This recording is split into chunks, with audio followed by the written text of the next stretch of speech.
자, 안녕하세요. 네, 반갑습니다.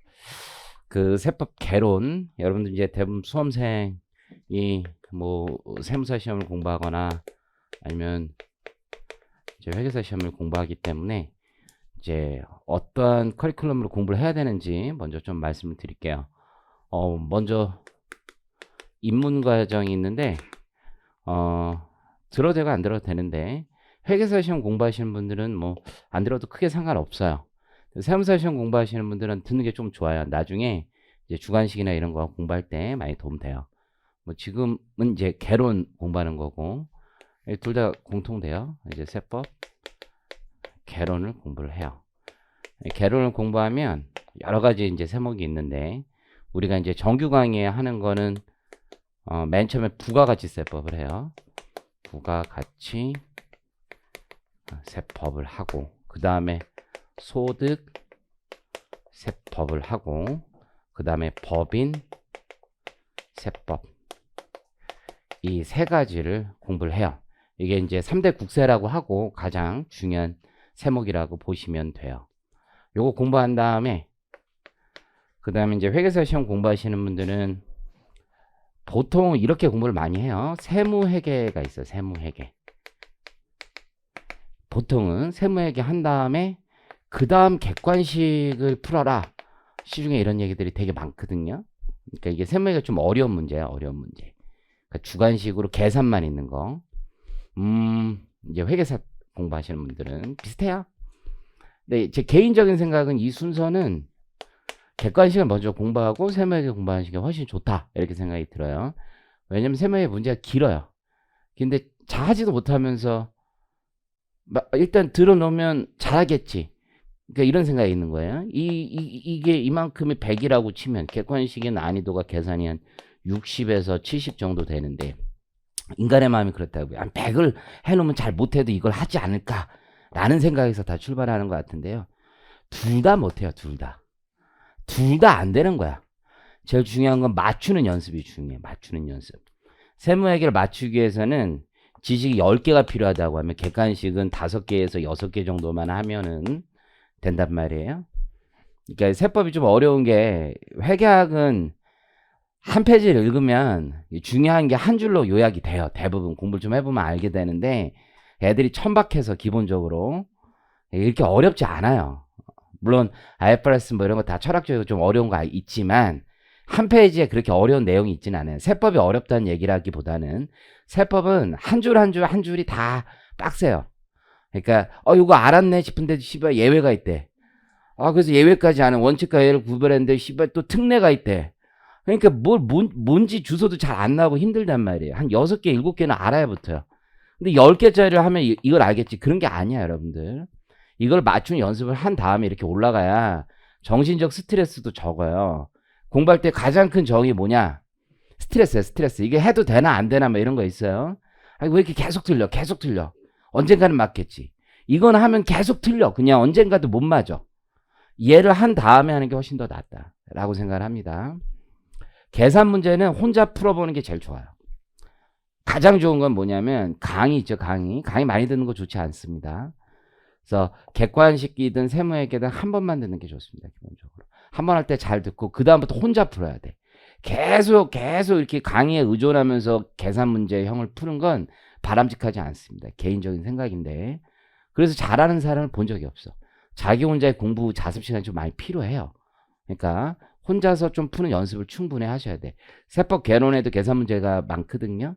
다 공부한 다음에 그 예제 문제를 혼자서 풀 수 있을 때 객관식 넘어가고 객관식에 그 계산 문제를 혼자서 한 7, 80% 이상 최소한 풀 수 있을 때 세무회계에 넘어가는 게 스텝 바이 스텝이 가장 좋습니다. 효율적으로 공부하고 스트레스도 가장 적은 방법이라고 생각이 듭니다. 그래서 너무 많이 강의 들으실 필요도 없고 한번 처음에 할 때 잘하는 게 중요하다. 강의 들을 때 세무회계 같은 경우도 더 좋은 학습 방법 뭐냐면 혼자 되든 안 되든 좀 풀어본 다음에 수업 듣는 게 좋아요. 일반적으로는. 자, 그 다음에 이제 세무사 시험 공부하시는 분들은 요건 똑같아요. 세무회계 공부하는 건. 근데 이게 세법 학이라고 있어요. 주관식이에요, 주관식. 그렇죠? 이제 나도 회계사 시험을 봤으니까 세법학 시험을 본 적도 없어요, 난. 근데 내가 회계법인 처음 갔을 때, 내가 어제 여의도에 잠깐 갔었는데, 그 예전에 이제 안진회계법인 거기 높은 형들하고 같이 밥 먹고 그랬는데, 그때가 갑자기 기억나는데, 처음 갔을 때 내가 배웠던 거하고는 전혀 다른 세상만 얘기하는 거야, 다른. 계산은 애들이 하는 거고, 기본적으로. 뭐 매니저들 얘기하고 그러는데, 뭔 얘기인지 하나도 못 알아듣겠어. 전혀. 다 이거야, 이거. 이거 하는 거야, 이거. 돈 되는 건 다 여기 있어요, 사실은. 세법과 관련해서 돈 되는 건, 이게 세법학 뭐 이런데 법리, 판례, 지금 해석, 이런 데서 다 돈이 되지, 단순 계산은 다 할 수 있어, 다. 기본적으로. 이건 단순 계산 배우는 거야, 여러분들. 그런 생각 가지시면 돼. 어려워. 그래서 얘는 여러분이 원하는 수준이 이게 이제 문제마다 다른데 이게 될 수도 있고, 이게 될 수도 있고, 이게 될 수 있어. 난이도 격차가 크고, 그리고 여러분이 이해할 수 있는 수준이 그렇게 높지가 않아. 기본적으로. 사고력 자체가 매우 허접해요. 안 돼, 기본적으로. 그래서 나이가 좀 있을수록 사고력이 훨씬 더 좋아요, 일반적으로. 사회 경험도 많고. 그래서 뭐 30대, 40대 되면 세법학 이해하는데 오히려 훨씬 더 좋습니다. 더 꼼꼼하고. 그러면 시험을 잘 보느냐? 못 봐. 왜? 못 외워서. 우리 어린 학생들은 사고력은 없지만 그래도 외우는 거 좀 잘합니다. 그래서 조금 더 나아요. 근데 하여튼 간에 얘는 그래서 이만큼에 오는 건 차치하고 그래서 이만큼이라도 오려면 여러분의 수준이 여기에서 계속 머물러, 보통. 그래서 이런 주관식 논술은 수업 많이 듣는 것도 나쁘진 않은 거야. 상황별로 다 달라, 케이스 바이 케이스로. 그런 생각을 하시면 돼요. 얘 둘 중에 먼저 뭐를 공부할까, 그런 질문도 많이 하는데 선택이야, 선택. 자기 마음대로 하셔도 돼요. 그렇지만 내 생각엔 이 앞에 객관식을 하신 다음에 이걸 하는 게 더 좋지 않나 라고 생각을 합니다. 그런 질문을 많이 해요. 세법 개론하면서 객관식 문제집도 같이 풀어보는 게 좋지 않습니까? 좋은 거 다 알아요. 세상에 뭐든 하면 다 좋지, 안 좋은 게 어디 있어요. 하지만 시간적 제약이 있단 말이야. 그래서 처음 지금 종합반 공부하고 여러 과목을 공부해야 되면은 여기 있는 것만 하시면 돼요. 여기 있는 것만. 너무 많이 할 필요는 없어요. 여기에 있는 거에 집중하시고 여기에 복습에 더 집중하시면 된다라고 보시면 돼요. 이해하시겠죠? 그래서 지금 공부를 어떻게 할 거냐, 뭐 이런 얘기 또 질문도 많고 하는데, 그렇죠? 공부를 어떻게 하느냐는 각자 하는 거야, 각자. 나한테 뭐 학습 상담 이런 거 가끔 하시는 분들 있는데 좋은 얘기 안 나가요, 저한테는. 기본적으로 공부 알아서 하는 거지. 내가 뭐 여러분들 공부 시켜주는 거고, 저 지금까지 공부 잘 안 했는데 어떻게 해야 될까? 그걸 내가 어떻게 하니? 니 머리 아닌데. 아무것도 몰라요, 저도. 여러분들 마음 강사 뭐 제가 강의하고 있지만 여러분 다 아는 것도 아니고, 여러분의 지적 수준도 다 아는 게 아니에요. 그러면 하나를 가르쳐주면 열을 아는 친구도 있겠죠. 본 적은 없어요. 하나 가르쳐주면 하나 알아요, 하나를 3번 가르쳐 줬는데 이제서야 이해하는 사람도 있어요. 왜냐하면 제가 설명을 할 때 시간 안에서 다 설명을 해야 되기 때문에 이 정도는 알겠지라고 하는 부분들이 있어요. 그걸 지금 여러 번 수업을 하면서 계속 낮아지고 있어서 천만다행이에요, 우리. 그렇지만 이게 3번 정도 들어야 아는 사람이 있는 반면 2번 정도 들어서 아는 거 있고 1번 들어서 아는 친구도 있어요. 실제로 보면은 나의 어린 친구들 중에서 한 번에 이해하는 친구들이 있어요. 그걸 그리고 잘 표현하고 답도 잘 맞히는 친구들이 있어요. 하지만 너는 아니에요. 절대 아니에요. 그러니까 그런 생각 버리시고 쭉 하시면 돼요. 한 번에 이해 못해도 여러분들 시간이 걸려요. 왜? 배경 지식이 없기 때문에 그래. 상상력이 안 돌아가기 때문에 이야기가 좀 어렵습니다. 그리고 용어가 앞에서 배운 용어인데 나는 당연히 수십 번 반복했고 수백 번 반복했고 내가 지금 회계사 세법만 20년 훨씬 넘게 했단 말이에요. 일도. 나는 이 용어가 계속 익숙해서 계속 따발총처럼 나오는데 여러분들은 그게 뭐였더라 이렇게 다시 찾아야 되고 생각이 들다 보니까 오랜 시간이 걸릴 수 있다라고 생각을 하시면 돼요. 그러니까 제일 중요한 건 그날 배운 걸 그날 복습하는 게 제일 중요한 거예요. 그래서 그래야지 그 용어가 익숙한 다음에 다음 단계에 나가서도 그 용어에 익숙하게 해서 이해할 수 있는 배경이 되기 때문이에요. 그래서 한 번에 이해 못해도 너무 슬퍼하거나 분노하거나 좌절할 필요 없어요. 그냥 원래 그런 거예요. 자, 시험에 뭐가 나오냐, 이게 부가세법, 소득세, 법인세 이게 가장 많이 나오고, 회계사 1차 시험은 저기 합쳐보니까 32문제 정도 나오는 거고, 우리가 정규과정에서 할게. 세무사 시험은 28문제 정도 나와요. 그럼 다른 세법들이 있어요. 상속세 및 증여세법이 1차 시험 회계사에는 나오고 세무사 시험에는 안 나옵니다. 2문제 나올 때 있고 3문제 나올 때 있습니다. 상증세가. 그래서 여기 왔다 갔다 하는데요. 상증세도 공부 양이 꽤 많아요. 그래서 저희가 특강으로 한 번 정도 하는데 이건 세무사 시험 공부하시는 분도 1차 공부할 때 시간 있으면 해두는 게 좋습니다. 왜냐하면 2차 때 이제 논술을 하는데 논술을 하려면 구조를 이해해야 돼. 계산 구조를 이해 못한 상태에서 공부하면 되게 어려워요. 그래서 여기 계산 구조 같은 거 많이 배우는 거니까 공부하시고 2차 때도 이게 10점 정도 나오니까 이제 세무사 시험, 이제 회계사 시험 공부하는 분들은 기본 강의 듣고 세무회계 들으면 되고 세무사 시험 공부하시는 분들은 기본 강의 듣고 논술이 좀 어렵습니다. 세법학에 있는 주제들이 여러 가지 이해를 많이 필요로 해요. 국세기본법하고 국세징수법, 기타세법. 회계사 시험 분들은 국세기본법을 또 5점, 5문제 나와요. 5점이라기보다는 5문제 나오기 때문에 올해 시험도 우리 학생들 대부분 5문제 다 맞췄어요. 저하고 이제 공부하는 학생들은. 세법은 점수가 이게 문제 난이도도 쉬웠고 회계사 시험 얼마 전에 봤는데 80점 넘은 친구들 굉장히 많습니다. 실제.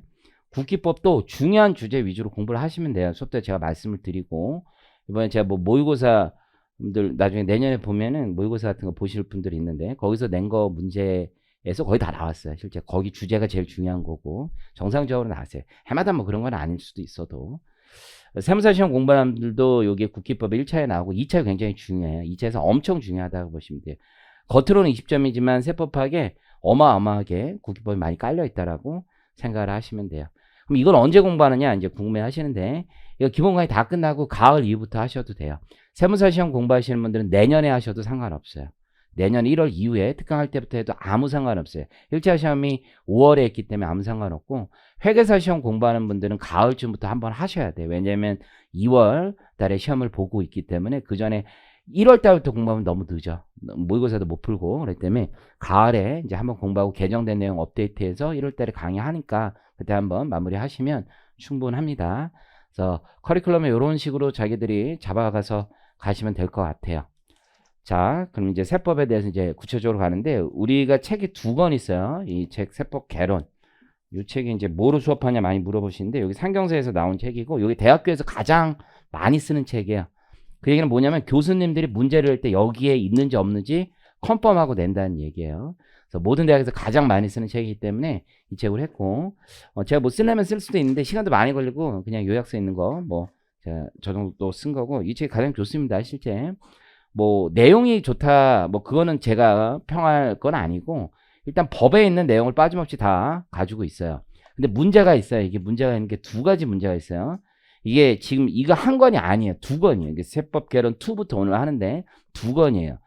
이게 일단 책을 받아보고 씨발 뭐 이게 욕부터 나와요. 이게 뭐냐? 이거 왜 이렇게 두껍냐? 이걸 다 하는 게 맞냐? 이게 인간이 할 거냐? 뭐 이렇게 얘기할 수도 있는데요. 다 하는 겁니다. 다 하는 거고 슬프게도. 근데 이 책이 실무자들도 약간 이게 많이 여러분 국세청 가잖아요. 세무서 가면 이 책 많이 써요. 이제 그 이유가 뭐냐면 요즘 사람들이 법전을 잘 못 봐요. 법전을. 그래서 법조문이 어디에 있는지 그걸 찾고 싶은데 잘 모르는데 여기 책에 보면은 법조문이 어디에 있는 건지 잘 나와 있어요. 그래서 이제 실무자들도 그런 의미에서 많이 보고 그렇습니다. 근데 이거 가지고 뭐 실무를 한다라는 건 그 사람의 수준이 뭔지 좀 그렇고 어떻게 단순한 거고 사실 여러분이 배워야 되는 세법이 이보다 훨씬 더 방대합니다. 근데 어쨌든 요 책을 다 아는 건 아니에요. 다 아는 건 아니고 제가 체크해드리는 법소부에서도 체크해드리는 부분 위주로 공부를 하시면 돼요. 실무에 나오는 부분들도 꽤 있습니다. 한 10에서 20% 정도 되고 제가 수업 때 다 체크해드리고 요거 공부하고 요건 필요 없습니다. 이렇게 말씀을 드리니까 대부분 그거에 근거해서 하시면 되고 여기 이제 뒤에 각 챕터별로 연습 문제들이 있어요. 그 정도는 풀어보시는 게 좋습니다. 그 정도는. 그래서 그 정도까지를 복습의 범위라고 다 생각을 하시면 돼요. 그래서 2권 다 있고 이 중에서 세법 개론 2에 소득세하고 부가세가 있고 1에 뭐가 있냐면 법인세법이 있어요. 자, 그러면 이 책을 공부를 보통 어떻게 하냐면 이거 왜 이렇게 더워요 여기? 이 책을 공부를 어떻게 하냐면 대부분 한번 이제 수업을 하니까 그냥 1회 독해요. 그 다음에 끝나요. 공부를 안 해.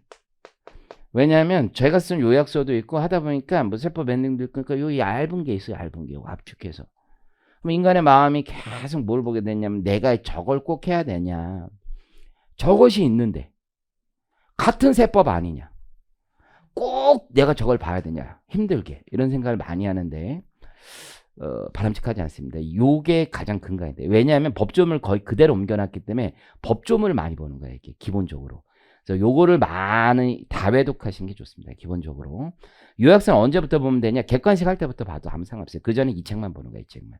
그리고 이 책을 자주 봐서 손에 익히는 게 목적이라고 생각하시면 돼요. 그런 다음에 나중에 세무회계 공부할 때도 있고, 그리고 나중에 뭐 세무사 시험은 세법학 공부할 때도 있는데, 내가 잘 모르는 거 여기서 이제부터 찾는 거야. 그때부터 사전의 역할을 한다고 생각하시고 공부를 하시는 거예요. 일단은 몇 회독이 됐든 다회독 하시는 게 중요합니다. 다회독 하시고.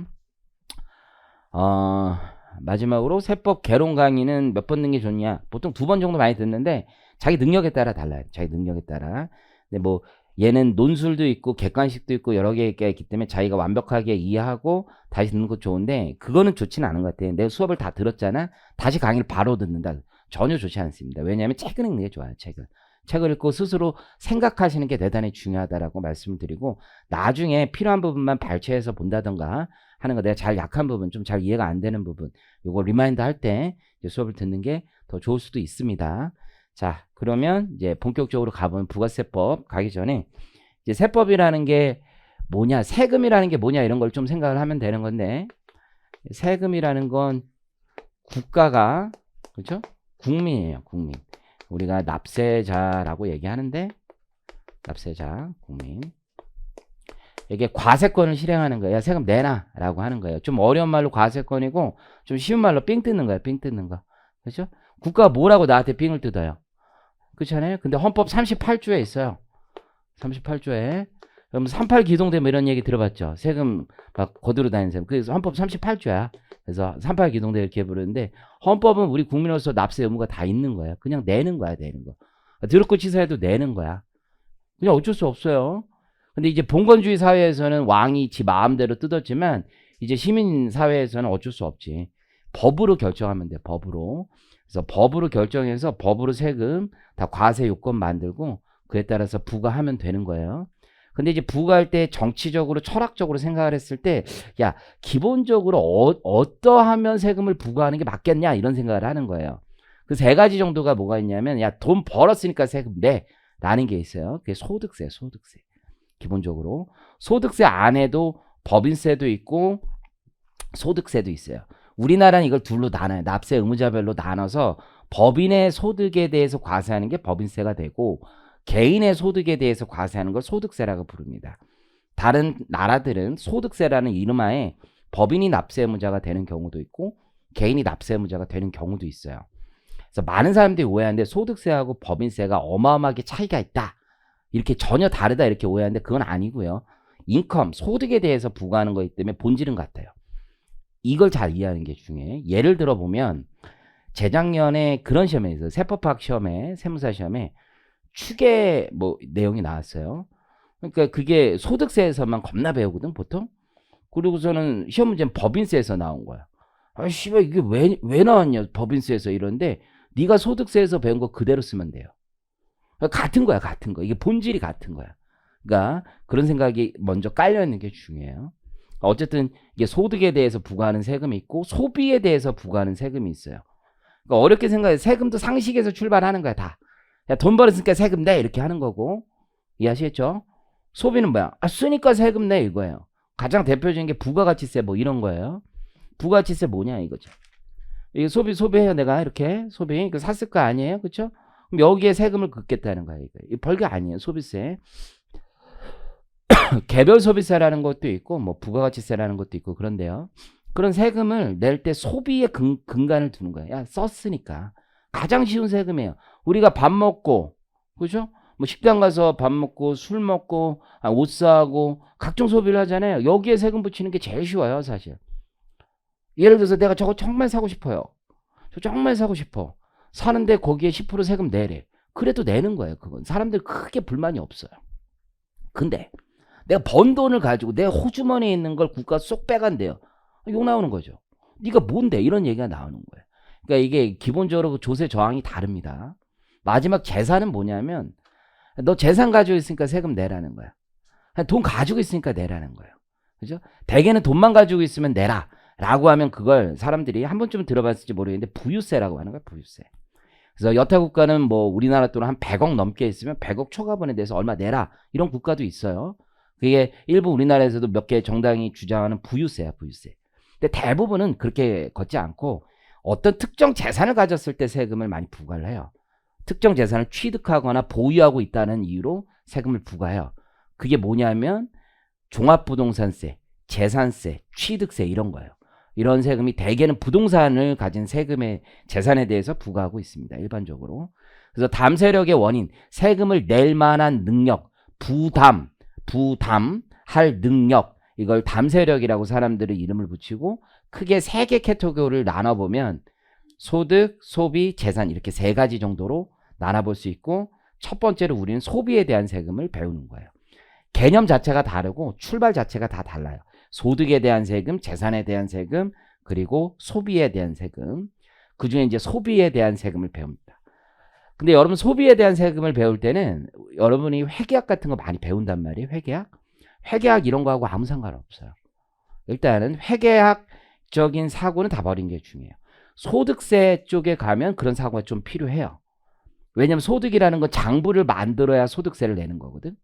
근데 소비세는 장부하고 아무 상관없어요. 이번에 물건 살 때 이때 세금 거두면 되는 거라서. 그래서 이 소비세 쪽을 잘 하시는 분들이 일반적으로 회계학은 전혀 차치한 그런 분들이 잘해요. 회계학을 아예 관심도 없는 분. 우리가 실무에 가면 그래서 세무사님들 중에서 뭐 국세청 출신 이런 분들 회계학 그렇게 잘 모를 수가 있거든요. 잘 모르는 분들이 조금 있다라고 얘기하는 거지 모른다라고 얘기한 건 아니라고 얘기합시다. 어쨌든 간에 그런 분들이 소비세를 되게 잘해요. 일반적으로. 이게 소비에 대한 세금이라는 건 완전히 별개의 세상이야. 그래서 여러분들이 알고 있는 회계학적 지식을 동원해서 생각할 이유가 없다는 얘기예요. 다행히 여러분은 지금 회계학 지식이 없어요. 천만 다행이에요. 자, 그럼 출발해보면 이제 부가가치세, 과세를 가보겠습니다. 이 부가가치세가 소비세야 별게 아니라 이런 거예요. 내가 편의점에 가서 뭐 하나를 사요. 그렇죠? 뭐를 사볼까요? 사고 싶은 거 있어요, 요즘에? 편의점에서? 편의점 아니라도 좋아요. 뭐 소비하고 싶은 게 있어요? 뭐야? 커피 마시면 되잖아요. 워너비 뭐 이런 거 얘기하는 거였는데 커피 요즘 뭐 사고 싶은 거 있어요? 시계요? 시계를 왜? 너도 뭐 엄청 비싼 것도 살라고 그런 거 아니야? 롤렉스? 그래요. 이 시계를 사요. 그럼 롤렉스가 한 얼마 하나? 뭐 사람 뭐 다 다르잖아요, 그렇죠? 한 1,000만 원 하나? 1,000만 원? 그렇죠?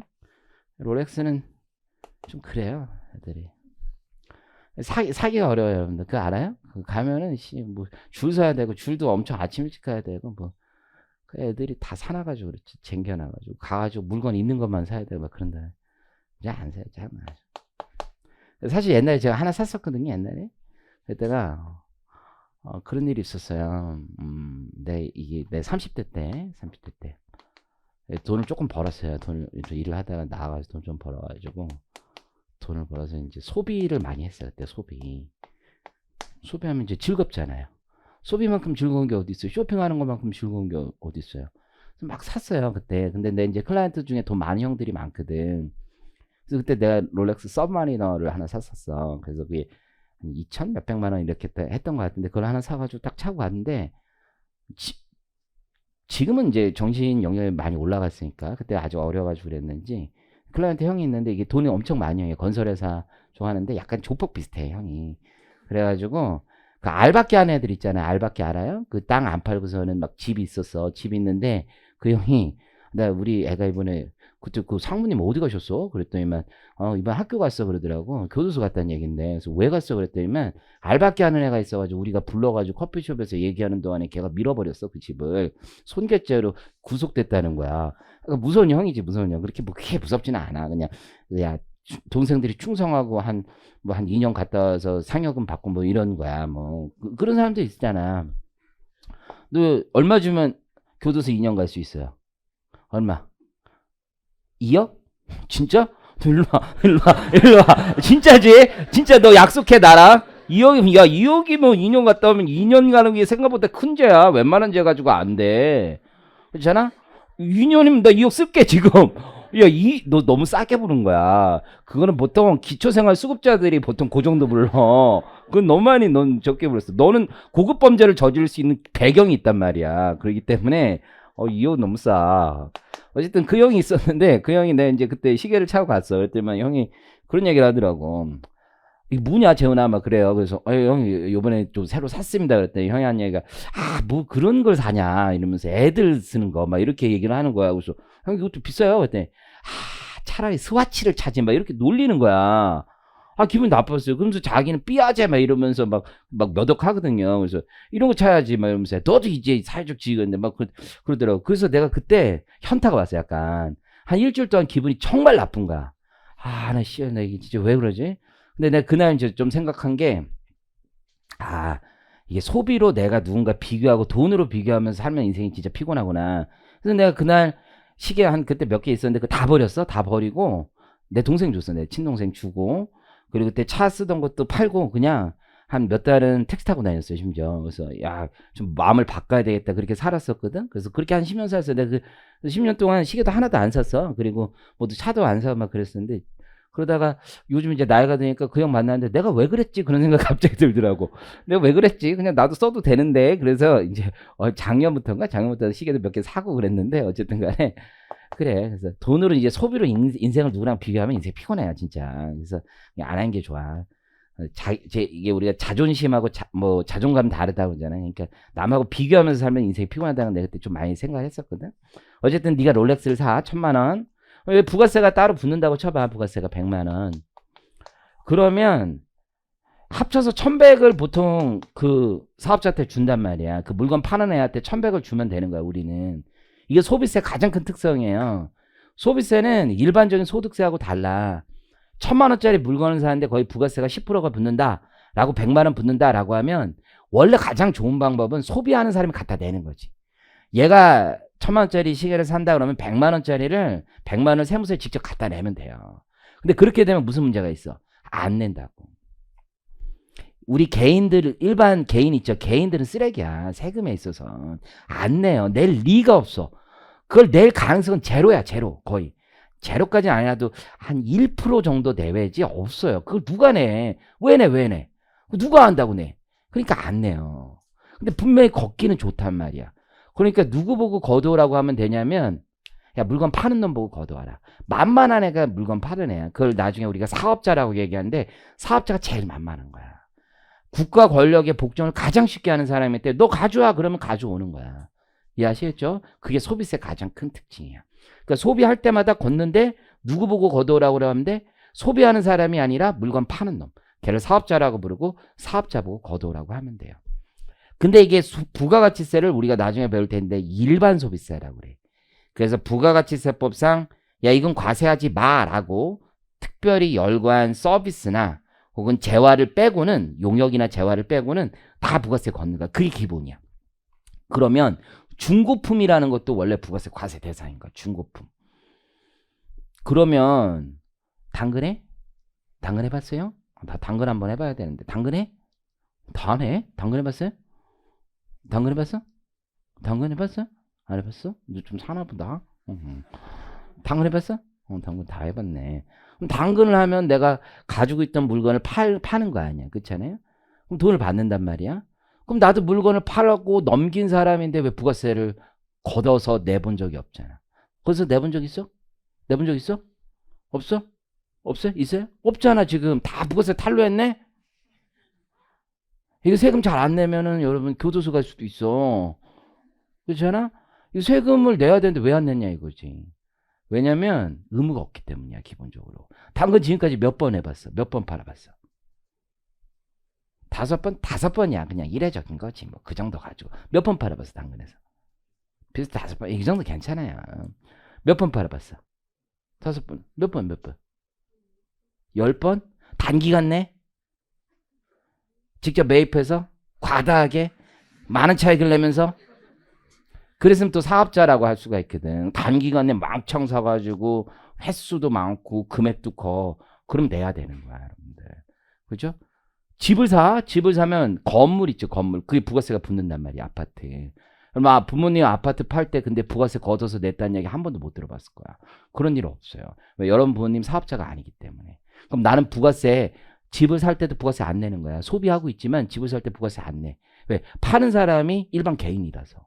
근데 내가 건설회사에서 아파트 분양받잖아요. 그럼 분양 계약서가 있을 거 아니야. 부가세 별도 딱에서 적혀져 있어. 부가세 부담하면서 분양받는 거야. 왜 파는 애가 건설회사거든. 그것만 지어서 파는 놈이거든. 그러니까 부가세 내는 거예요. 그럼 이해하시겠죠? 자, 좋습니다. 자, 그럼 일단은 부가세의 특징을 이제부터 본격적으로 배워봐요. 지금 부가세 특징은 원래는 이렇게 공급이 왔어. 사업자 A가 B한테 팔았어요. 1,000원에 팔았고 B는 이걸 1,000원에 사서 1,500원에 다시 C한테 팔았어. 사업자 C는 소비자에게 1,800원에 팔았어. 그럼 소비는 누가 하는 거야? 사업자 A, B, C예요? 소비자예요? 소비자가 하는 거야. 그럼 부가세가 우리나라가 세율이 10%거든? 그럼 부가세 얼마 들어오면 돼? 세무세 얼마 들어오면 돼? 얼마? 말을 못해. 부가세 얼마 들어오면 돼? 어려운 얘기가 아니야. 지금 복잡하게 생각할 이유가 없어. 얼마? 10%. 1,800원에 10% 얘기하는 거야. 씨발. 야, 이거는 지금 암산의 문제가 아니잖아. 180원이 180원. 그쵸? 180원. 180원만 들어오면 되는 거야. 180원. 더 이상 필요 없어. 국가는. 그냥 이거 들어오면 돼요. 뭐가 더 필요해? 이것만 들어오면 되지. 이것만. 그렇잖아? 그래서 여러분들 여타 국가에서는 우리나라 말고 다른 몇 개 국가, 대부분의 국가는 그렇게 하지 않지만 일부 국가, 그 일부 국가가 미국이야. 되게 재밌는 게 셀즈 텍스라고 하는데, 영업세라고 하는데, 그냥 180원 얘만 걷어오면 돼. 얘만 이해하셨죠? 얘만 그냥 180원 내면 그냥 심플하게 끝나는 거야. 근데 이렇게 하다 보면 무슨 문제가 있냐면, 여기 둘만 지금 이 거래에 지금 관여하고 부가세를 내고 있잖아요. 이론적으로 그게 맞을지 몰라도 무슨 문제가 있냐면 속일 수가 있잖아. 국가에 안 팔았는데? 그럴 수 있잖아요. 그런 적 없어? 어디 가서 뭘 살라고 하는데 거기서 현금 주시면 우리 10% 깎아드릴게. 그게 무슨 얘기야? 부가세 탈루하겠다고 서로 쇼부 본 거죠. 쇼부를 같이 봤는데 그리고 나중에 나는 네가 지난 여름에 한 일을 알고 있다 이러면서 새파라치처럼 막 그렇게 신고하고 현금 영수증 안 준대요. 이거는 신의 성실의 원칙에 위배되는 행위야. 이거 같이 탈루하기로 했잖아요. 같이 약속이 암묵적으로 합의됐는데 난 그 사람 너무 싫어. 아니 처음부터 같이 탈세하기로 했으면 끝까지 약속을 지켜야지. 1,800원 하고선 부가세 없이 딱 현금으로 결제했는데 다음날 며칠 있다 현금 영수증 끊어주세요. 그러면 사업자가 어떻게 느꼈어? 아니 그 부가세 없이 우리 하기로 한 거 아니에요. 현금 영수증 끊으면 나는 부가세 국가에 신고해야 되는데요. 아 몰라 난 줘. 막 이런 거야. 아 미친놈이지 그게. 같이 합의했잖아 합의. 그래서 그럼 납세자 사업자 뭐랬어? 따로 돈 줘야 돼요. 그렇게 얘기하겠죠. 그럼 안 주면서 그 현금 영수증 끊어달라면 그건 나쁜 놈이지 그놈이. 그렇잖아. 약속을 했는데. 어쨌든 간에 둘이 합의만 하면 이건 날아가는 거야. 그렇죠? 이건 안 해도 된단 말이야. 그러니까 국가에선 이렇게 해서는 안 되겠는데 라는 생각을 하는 거야. 이걸. 좀 다른 방법이 필요한데 그래서 우리나라 부가가치세 여타 대부분의 국가는 매 거래 단계마다 부가세를 일단 내라고 하는 거야. 일단은 잡아. 이게 한 번에 생각을 하기가 되게 어려워. 지금 하는 얘기가. 야 몰라. 그냥 다 내. 다. 너도 내고 너도 내고 너도 내. 이렇게 하는 거야. 그러니까 얘가 1,000원에 팔잖아요. 그러면 그걸 매출세액이라고 이름을 부르고 100원을 국가에 갖다 내라는 거야. 국가에 100원 들어와. 야, 몰라. 너도 150원 얘한테 팔았으니까 무조건 내. 국가에 또 150원 들어와. 몰라. 너도 팔았으니까 부가세 내. 국가에 얼마 들어와? 180원 들어와. 일단 이런 식으로 일단 걷어보겠다는 거야. 이상하지. 소비는 분명히 1,800원짜리 이루어졌는데 국가는 논한 거지. 뭐 이렇게 돈 벌면 이렇게 부가세가 다 들어오면 안 될 거 아니야. 일단은 다 내라고 한 거야. 다. 그러면서 한마디 더 해. 네가 소비 안 하면 네가 부담한 부가가치세는 돌려줄게. 다시 한번. 네가 소비 안 하는 소비자가 아니라면 사업자라면 소비자를 대신해서 먼저 부담해봤으니까 부담한 부가가치세는 돌려줄게. 소비자만 진정으로 부가세를 부담해야 되기 때문에. 그래서 매출세액에서 매입세액을 빼서 납부하게 돼 있어. 그러면 이제 다시 노란색으로 써보면 얘는 매입이 없었으니까 처음부터 무에서 유를 창출했다고 보고 얘는 150원의 부가세가 있지만 자신이 부담한 부가가치세 100이 있을 거 아니야. 걔를 빼서 50만 내는 거야. 50만. 얘는 자신이 부담한 부가세 150, 요 150을 빼서 30만 내는 거야. 이해하시겠어요? 그러면 이제 국가에 들어오는 세금이 어떻게 되냐? 요거 100, 요거 50, 요거 30. 아, 정확하게 180이 들어오는 거야. 이해하시겠죠? 정확하게 180이 들어오는 거야. 기가 막히게. 자, 왜 이렇게 하고 있느냐? 잘 봐. 얘는 국가가 얘기해. 너 이거 근데 빼서 50만 내고 싶지. 너는 150 빼서 30만 내고 싶지. 이렇게 얘기를 하면서 이거 반드시 세금 계산서라는 거 가져와야지 내가 빼준다라고 하는 거야. 그럼 세금 계산서라는 걸 발행을 하면 세무서에 그 자료가 들어간단 말이야. 그러면 얘가 매입세 공제를 받기 위해서 얘는 매출 신고 안 할 수가 없는 거야. 오케이? 얘도 매입세 공제를 받기 위해서는 매출 신고 안 할 수가 없는 거야. 그런데 얘는 매입만 있고 매출이 없어. 그럼 국가 뭐라 했어? 너는 매출 어디 갔니? 그럴 거 아니야. 그러니까 이게 다 드러나게 돼 있어. 일단은 다 내라라고 하면 중간에 모든 연결고리가 연결되기 때문에 걸리지 않고 모두가 짬짬이를 하지 않는 이상은 쉽지가 않아. 근데 이게 거래 당사자 이렇게 많은데 어떻게 다 짬짬이를 하겠어. 이해하시겠죠? 그래서 다 단계 소비세, 모든 단계마다 부가가치세를 부과하는 제도를 가지고 있고, 사업자는 전 단계에서 나 그 사업자 B라면 B 전 단계 A 단계, C라면 전 단계 B 단계로부터 거래 징수 당한 부가가치세, 이렇게 매입세액을 공제해줘서 납부세액을 계산하는 거예요. 이해하시겠죠? 그러면 딱 맞아. 그래서 이 매입세액 공제가 우리 부가가치세법의 핵심이야. 매입세액을 공제해 준다는 점이. 그럼 매입세액을 공제받기 위해서는 반드시 뭐가 있어야 돼요? 세금 계산서가 있어야만 매입세액을 공제해 주는 겁니다. 오케이? 그래서 전 단계에서 부담한 부가가치세를 공제받기 위해서는 반드시 세금 계산서가 있어야 된다. 서로 상호 감시할 수 있는 기능을 가지고 있는 거예요. 이해하시겠죠? 이게 전체적으로 세트로 물리는 거야. 한 세트로 물려서 이 제도가 운영되고 있다라고 보시면 됩니다. 오케이? 그래서 매출세액에서 매입세액을 빼서 납부세액을 내는구나. 다시 한번, 매출세액에서 매입세액을 빼서 납부세액을 내는 거구나. 이 매입세액을 공제하는 이유는 부가가치세를 중복하여 과세하지 않기 위해서거든요. 아까 봤듯이 매입세 공제가 없으면 부가세가 더블로 계속 붙고 있잖아. 그래서 부가가치세를 중복하여 과세하는 현상을 해소하기 위해서 매입세액을 공제해주고 그에 대한 증빙을 국가는 요구하고 있고 그 증빙이 세금계산서 제도인 거예요. 그럼 이해하시겠죠? 원래 회계학하고 부가세는 진짜 상관이 없는데 딱 한 번만 할 거야. 딱 한두 번만 하는데. 자, 사업자 내가 B를 한번 볼게. 사업자 A부터 쭉 해볼게. 사업자 A. 보통 회계 처리 어떻게 하는지 한번 볼게요. 회계 처리. 자, 현금을 받는다고 가정을 해보겠습니다. 차변. 사업자 A는 현금을 얼마 받을까? 사업자 B로부터. 얼마 받아? 사업자 A는 사업자 B로부터. 얼마? 1,000원만 받아? 부가세를 거래 징수해야 될 거 아니야. 1,100원. 올해 왜 이러지? 자, 대금, 대변. 잘 안 보여서 그런 거지? 매출은 얼마야, 매출은?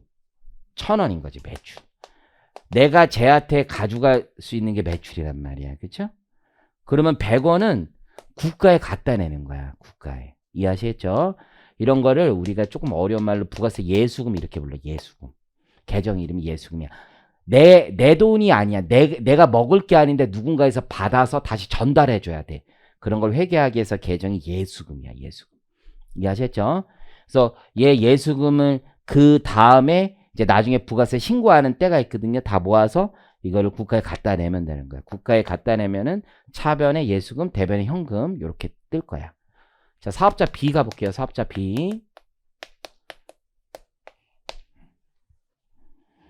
마그네슘 부족이가 이게 눈이 떨리냐 이렇게. 현금. 물건 사는 거부터 해볼까? 사는 걸 밑에다 써볼게. 매입을 사겠지. 그러면 그게 매출 원가가 되든 뭐 상품이 되든 상품을 쓸 거야. 상품.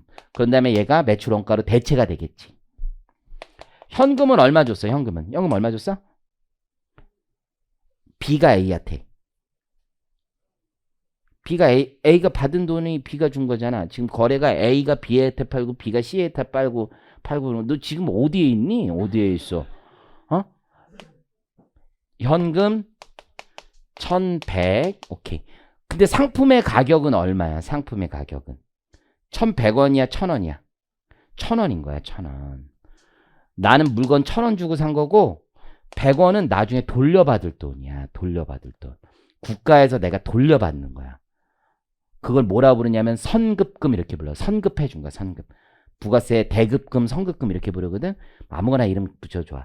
선급금 붙일게. 자, 나 얘한테 팔잖아. C한테 팔잖아. 그렇죠? 그러면 현금 얼마야? 야, 니네 앞에 앉았을 때는 내가 계속 물어봐. 그 이해하고서는 해야 돼. 어쩔 수 없어. 앞자리 오늘 잘 결정해.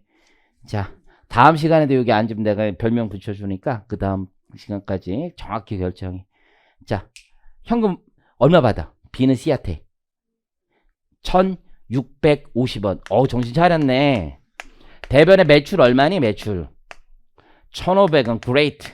1500원이란 말이야. 그 다음에 부가세 예수금이 붙는 거야. 그게 150원이야. 150원. 이렇게. 응? 그럼 부가세 얼마 냈냐면 얘하고 얘를 퉁 쳐. 퉁. 퉁은 알지? 퉁. 화투 쳐봤어? 퉁. 그때 퉁하고 좀 달라. 어쨌든 서로 상계한다는 거야. 민사상 용어로 상계. 퉁 이거야. 그러면 얼마만 갖다 내면 돼? 50원만 갖다 내면 되는 거. 50원만. 자, 사업자 C 해볼까? 사업자 C. 반복이지 뭐. 이거 진짜 못하면 진짜 혼나야 돼. 차변 해보자. 현금 얼마 받으세요? 현금. 사업자 C 1800원? 부가세 얹어서 받는다니까. 부가세 얹어서 얼마? 1980원. 자, 대변에 매출 얼마? 매출 1800원. 그레이트. 그 다음에 예수금 있는 거야.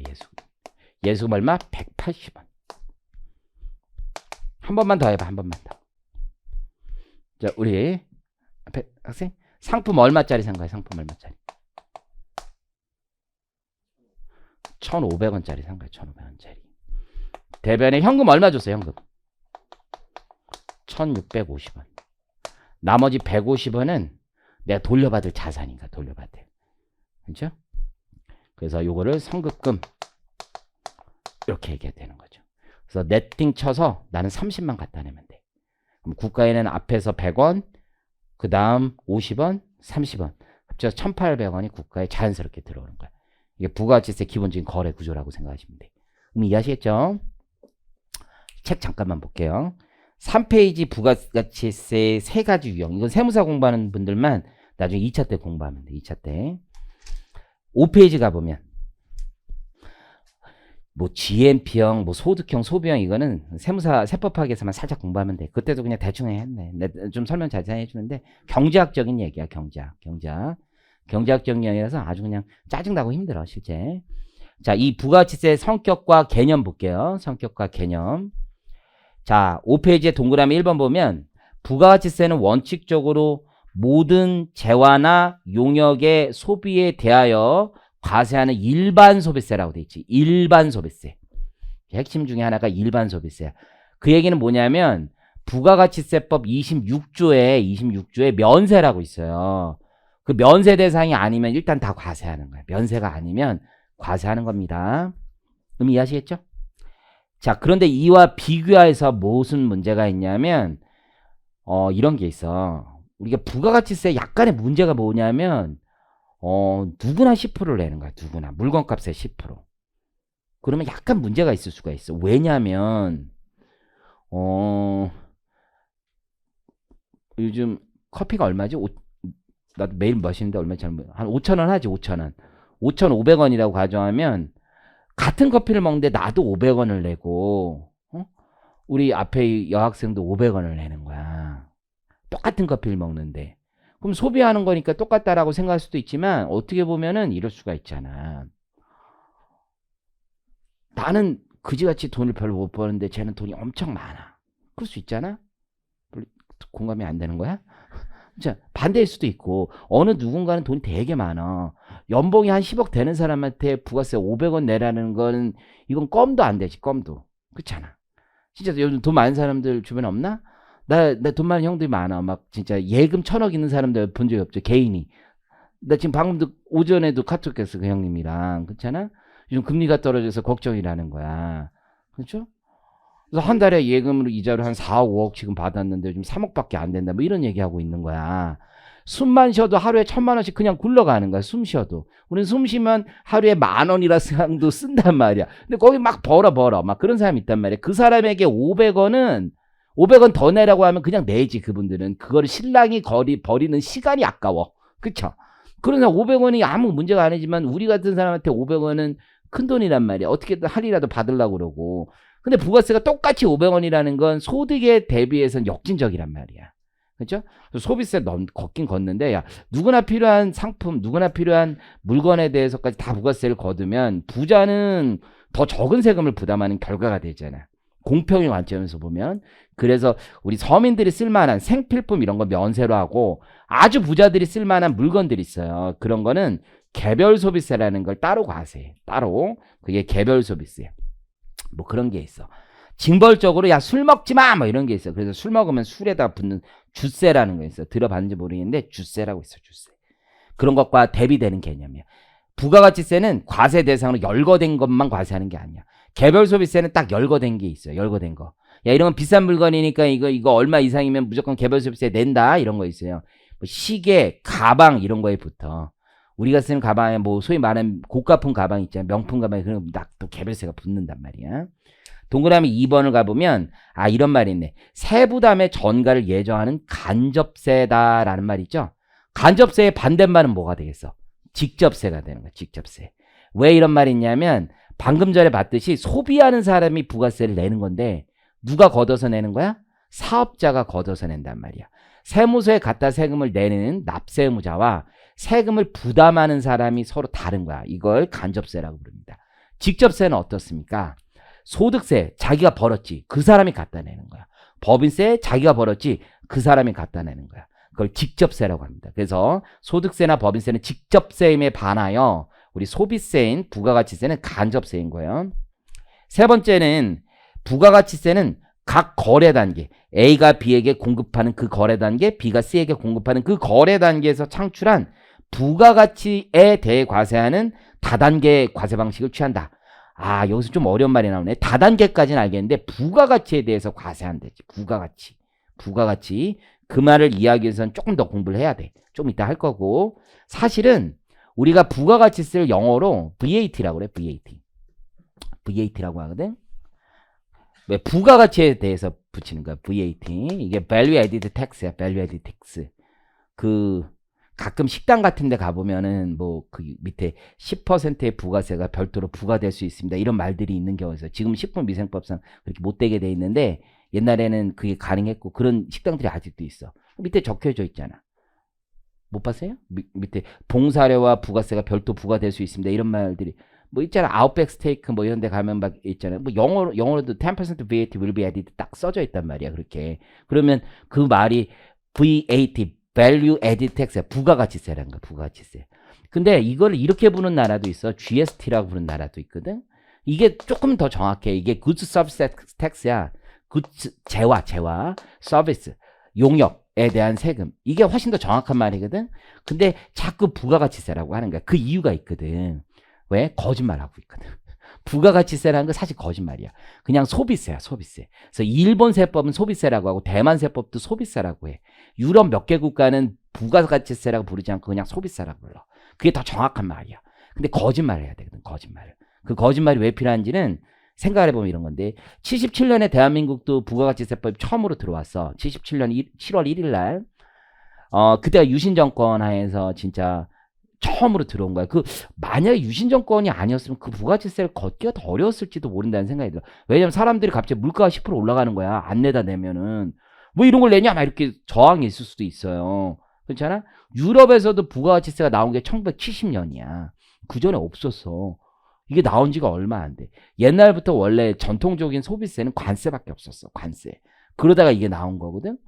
그러니까 이걸 과학적으로 이렇게 만들 수 있게 된 것도 그런 원인이 있는 거야.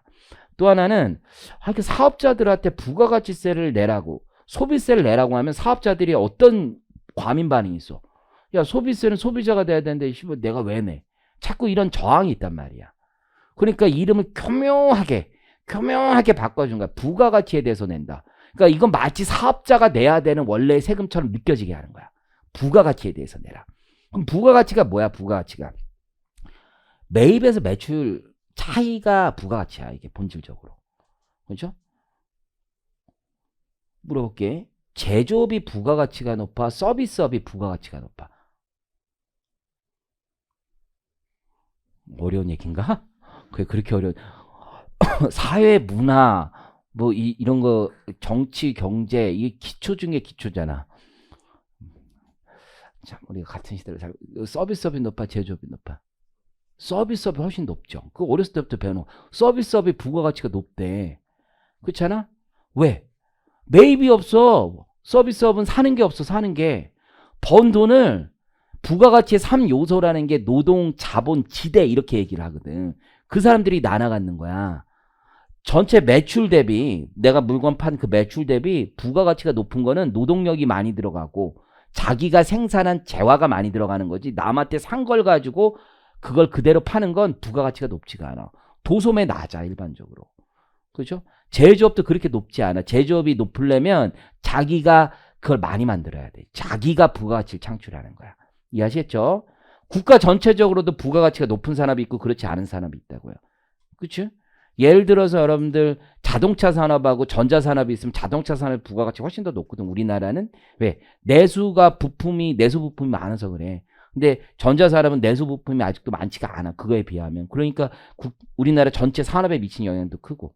다시 돌아와서 그럼 사업자 보고 야 소비세가 아니야. 자꾸 거짓말을 하고 있어. 거짓말을 하면서 부가가치에 대해서 내는 거야. 라고 하는 이유는 너의 매출에서 매입을 뺀 게 부가가치랑 일치하잖아. 그거 내는 거야. 라고 구라친 거야. 구라.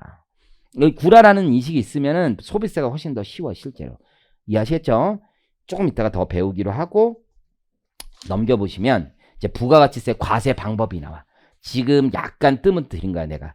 그래서 부가가치에 대해서 과세하는 게 뭐냐라는 말에 대해서 좀 이해할 필요가 있어요. 그래서 나온 게 거의 직접법, 간접법 이런 게 있는데 뭐 시험에 아주 중요한 건 아니지만 개념을 이해하는 데 중요하고 우리나라 부가가치세법은 다시 한번 얘기하지만 전 단계 세액공제법이라는 걸 쓰고 있기 때문에 그걸 이해하는데 이 구조를 잘 보시면 되고 지금 방금 전에 내가 얘기한 숫자 같은 경우는 7페이지 아래에 있는 내용에 다시 잘 정리가 되어 있어요. 쉬었다가 이제 다시 본격적으로 더 나가 볼게요.